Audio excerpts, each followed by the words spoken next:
नमस्कार, live cities के 9 bulletin निर्मल बिहार में आपका स्वागत है। आपके साथ मैं मुस्कान। खबरों की शुरुआत करेंगे, लेकिन उससे पहले एक नजर डालते हैं आज की सुर्खियों पे। उपराष्ट्रपति पद के लिए एनडीए उम्मीदवार सीपी राधाकृष्णन ने पीएम से मिले। सीएम नीतीश ने दी बधाई। वोटर अधिकार यात्रा के दौरान राहुल गांधी ने मोदी शाह को दी चुनौती। मंत्री नीतीश मिश्रा ने राहुल तेजस्वी की यात्रा को बताया बेकार। तेजस्वी यादव के बयान पर भड़के सीएम नीतीश के बेटे निशांत। पीएम मोदी के आगमन को लेकर तैयारियों में जुटे सम्राट चौधरी बीजेपी में शामिल होंगे। पूर्व आईपीएस आनंद मिश्रा और पूर्व केंद्रीय मंत्री नागमणि। बिहार में बड़े पैमाने पर आईएएस अधिकारियों का तबादला। एसटीई की पटना में सड़कों पर उतरे शिक्षक अभ्यर्थी। पुलिस ने खदेरा समस्तीपुर में जमीन पर कब्जा करने गए 13 हथियारबंद बदमाश धराए। बगहा में किसानों पर लाठीचार्ज। अब खबरें विस्तार से।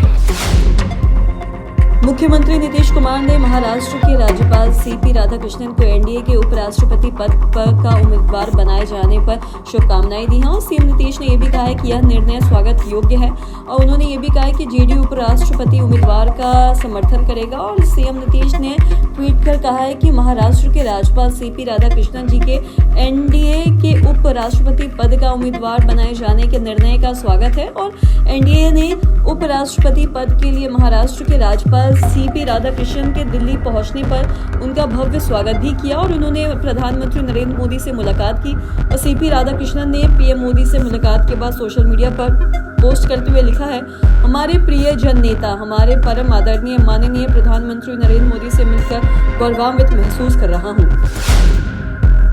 एसआईआर के खिलाफ महागठबंधन की ओर से वोटर अधिकार का दूसरा दिन रहा। बता दें कि औरंगाबाद में यात्रा शुरुआत हुई और इस दौरान दोनों नेता देव सूर्य मंदिर से निकलकर अंबा, कुटुंबा और साथ ही रफीगंज होते हुए गए। तो वहीं बता दें कि यहाँ वो सभा को संबोधित किया। और राहुल गांधी ने इलेक्शन कमीशन के अल्टीमेटम पर पलटवार भी किया। उन्होंने कहा है कि वो किसी से नहीं डरते और वोट चोरी की एक एक सच्चाई जनता के सामने लाकर रखेंगे। और यात्रा में शामिल तेजस्वी यादव ने भी चुनाव आयोग की आलोचना की।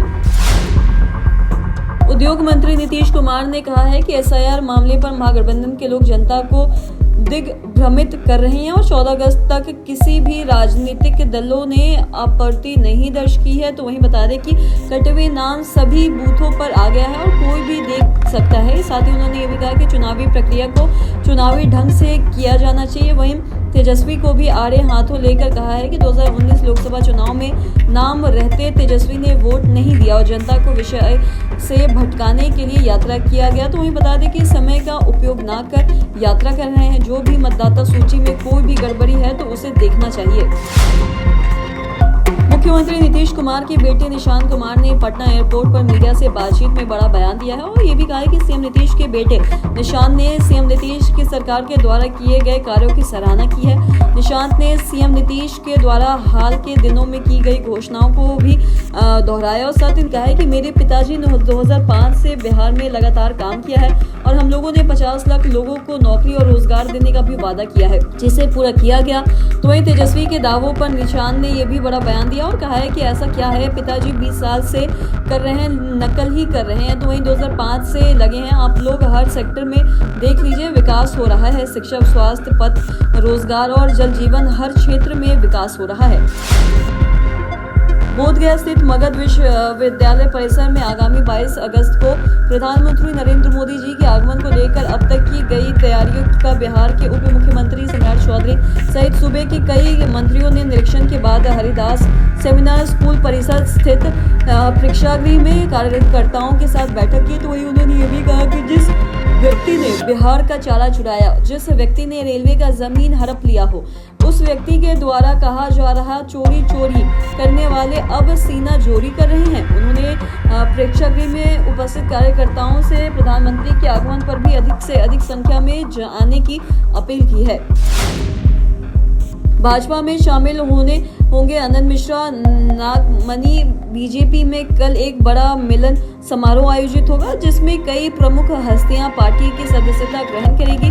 वहीं इस समारोह में सबसे बड़ा नाम पूर्व आईपीएस अधिकारी आनंद मिश्रा का है, जो हाल ही में जन सुराज अभियान के यूथ विंग के अध्यक्ष रह चुके हैं। तो वहीं बता दें कि आनंद मिश्रा के साथ साथ बिहार के कद्दावर नेता और पूर्व केंद्रीय मंत्री नागमणि भी बीजेपी में शामिल होंगे। तो वहीं उनके साथ उनकी पत्नी सुचित्रा सिन्हा भी पार्टी की सदस्यता ग्रहण करेगी। तो वहीं इसके अलावा जन सुराज के कई अन्य प्रमुख पदाधिकारी और कार्यकर्ताएं भी बीजेपी का दामन थामेंगे।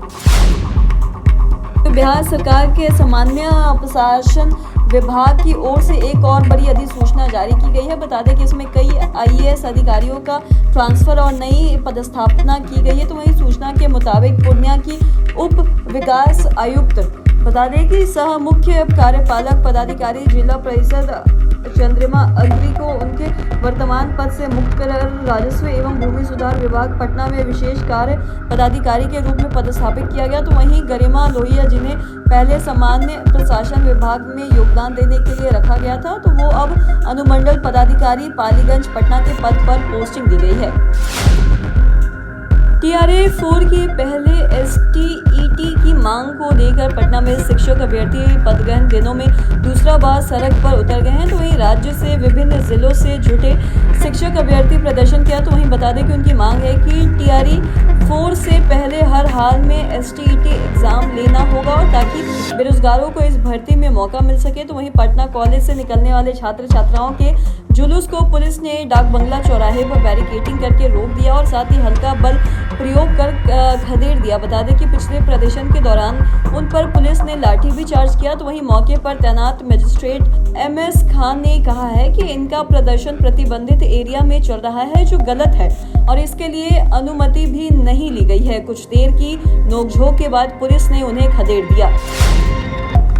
समस्तीपुर में भू माफिया का आतंक लगातार बढ़ता जा रहा है और मुफस्सिल थाना के मोहनपुर में आधी रात को मुख्य सड़क पर स्थित 2 कट्टा के प्लॉट पर अवैध कब्जा करने के लिए 30 से 35 हथियारबंद अपराधियों का लेकर भू माफिया जुटे थे। तो वहीं बता दें कि बाउंड्री वॉल के गेट को ताला तोड़कर अंदर घुसने की कोशिश कर रहे थे। तो वहीं लेकिन इसकी सूचना पर सदर डीएसपी संजय पांडे के नेतृत्व में भारी संख्या में पहुंची पुलिस टीम ने घेराबंदी करते हुए 13 बदमाशों को दबोच लिया, जबकि बाकी अपराधी भागने में सफल हो रहे। तो वहीं बता दें कि इन बदमाशों के पास से 4 बाइक और साथ ही कई मोबाइल जब्त भी किए गए। तो वहीं इस मामले पर डीएसपी ने यह भी बताया कि जेल में बंद एक कुख्यात मास्टर माइंड अपराधी की योजना से इस जमीन पर कब्जा किया जा रहा था। बगहा में किसान भवन में खाद वितरण को लेकर जमकर बवाल हुआ है। बता दें कि लाइन में खड़े रहने के बावजूद जब किसानों को खाद नहीं मिली तो वो भड़क गए और देखते ही देखते वहां धक्का मुक्की और हंगामा शुरू हो गया।